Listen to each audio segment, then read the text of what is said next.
Today, the nation remembers the life and legacy of Dr. Martin Luther King Jr. Each year, WNY News and Lily Broadcasting bring you special coverage of the civil rights leader. Throughout the day, we'll be bringing you stories of his ongoing impact and how his work for equality for all is still happening today. Our coverage this morning begins in our nation's capital, where WNY Washington, D.C. correspondent Brendan Scanlon shows us how a recently installed exhibit at the National Cathedral is literally shedding light on the history of the civil rights movement and the fight for racial justice.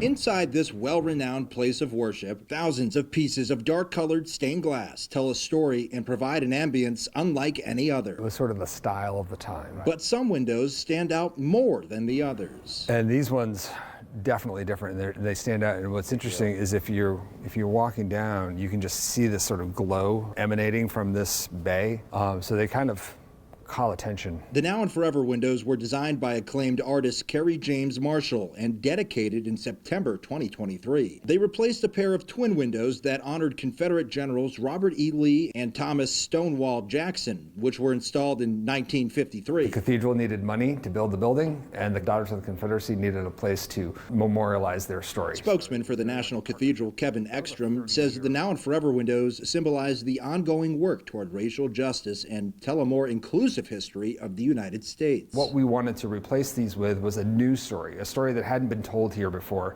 a story that was more inclusive and had a broader lens of American history. A story that delivers a similar message to the words of the late Martin Luther King Jr. But a similar message is not the only connection between this stained glass and Dr. King. These windows shine into the very pews where hundreds gathered on March 31st, 1968 to hear what would be King's final Sunday sermon. Here in that pulpit right over there, mankind must put an end to war. And we hold that legacy very close. Like King, the now and forever windows also leave a legacy, each individual piece of glass and every last detail. And that was intentional so that it looked like shadow to give it some depth. Living up to its intended purpose, using a bright glow to call attention and start a conversation. These windows are a very permanent reminder that the work is never actually done. It's always ongoing. Everybody has a role. Reporting in Washington, Brendan Scanlon, WENY News.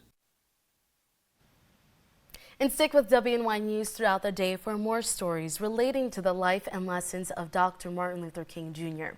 We'll show you how he's being honored today locally through events at the Food Bank of the Southern Tier, the Economic Opportunity Program, and 171 Cedar Arts. And tune in tonight for WNY News at 5:30, where we'll air Dr. King's I Have a Dream speech in its entirety.